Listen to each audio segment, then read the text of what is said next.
Welcome to our second podcast and this podcast will be amazing. आपको ऐसे ऐसे questions के आंसर पता चलेंगे कि भैया मजा ही आ जाएगा। सारे रिलेटेबल क्वेश्चंस पूछेंगे इस पॉडकास्ट के अंदर। My name is Vanshika, I am from class 11th। Great.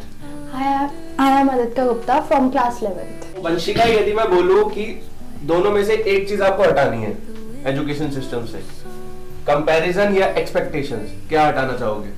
Comparison. Comparison करना अच्छा नहीं लगता, क्यों?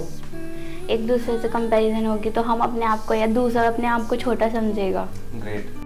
सर कंपैरिजन ऑफ कोर्स, क्योंकि हम फिर ये सोचते हैं कि दूसरा ज़्यादा अच्छा है और पेरेंट्स को फिर फोर्स करते हैं वो हमें कि हम उनके जैसे बने। तो कंपैरिजन से आप लोग ये कह सकते हो कि हमें अपनी स्ट्रेंथ नहीं पता चलती। हाँ, जो असली स्ट्रेंथ हमारी है। हाँ। तो जैसे फॉर एग्जांपल यदि एक आर्ट्स का बच्चा साइंस के बच्चे के साथ कंपैरिजन करता है तो क्या वो ठीक है, गलत है? नहीं, ऑफ कोर्स गलत है। ओके, कैसे? क्योंकि अगर साइंस आर्ट्स का बच्चा अपने आप को सोचता है तो वो सोचता है कि साइंस स्ट्रीम बहुत ऊपर है और हम बहुत नीचे हैं, आर्ट्स स्ट्रीम ली है, तो इस वजह से कंपैरिजन हो गया।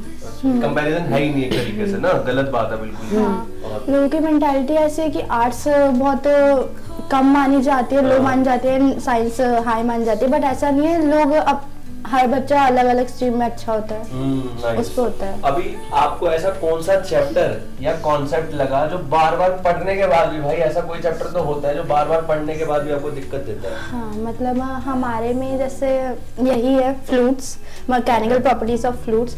इसमें बहुत सारे लाइक ऐसे टर्म्स है like Bernoulli's principal and टॉरिसेली।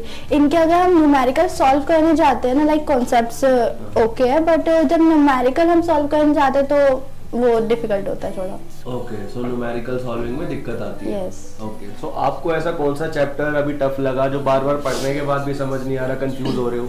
Accounting equations. Accounting equations. Okay, क्या मुश्किल लग रहा है उसमें अकाउंटिंग इक्वेशंस में? बैलेंस नहीं हो पाता ढंग से। अच्छा, लास्ट में जो assets equals to liability, assets is equals to liability plus capital आता है जो। एक ऐसी हैबिट जो आपको लगता था कि आपको पढ़ाई में बहुत मदद करी है, कौन सी हैबिट रही है वो? सुबह उठ के पढ़ाई करना। सुबह उठ के पढ़ाई करना, तो मतलब अच्छी आदत है ये। सुबह उठ के पढ़ाई करने के क्या फायदे हैं? ऐसे हम सोचते हैं कि बहुत फायदे हैं, कुछ फायदा है उसका?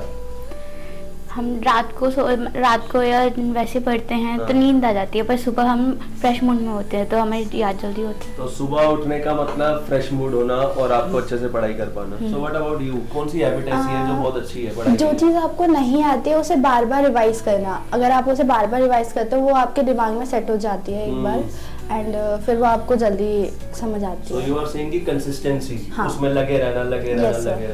Okay, nice. तो लास्ट 3 मंथ में आप अपने आप में ऐसा कौन सा पॉजिटिव चेंज देख पा रहे हो? थोड़ी बहुत इम्प्रूवमेंट आ रही है मिड टर्म से। पहले तो ज्यादा ही लाइक फिजिक्स में था डाउट्स, बट अब वो क्लियर होते जा रहे हैं जैसे जैसे रिवाइज करते जा रहे हैं चीजों को और समझते जा रहे हैं। नाइस। आपकी क्या चेंज आया आपके अंदर? अगर अकाउंट्स में कोई सा भी चैप्टर है 2 से 3 बारी करते हैं ना तो याद हो जाता है, अपने आप ही आ जाता है, समझ में आ जाता है। तो आपने अपने आप में प्रैक्टिस की आदत डाली है। ग्रेट। फोन डिस्ट्रैक्शन है या पढ़ाई का सोर्स है? मेरे लिए सोर्स है, बिकॉज हाँ। Okay, nice. कैसे? क्योंकि ना उसमें जरूरी नहीं कि आप लाइक इंस्टाग्राम की रील स्क्रॉल कर रहे हो, उसमें लाइक पढ़ाई की चीजें भी आती है। आपके बहुत सारे ऐसे होते हैं लाइक इंस्टाग्राम चलाती है।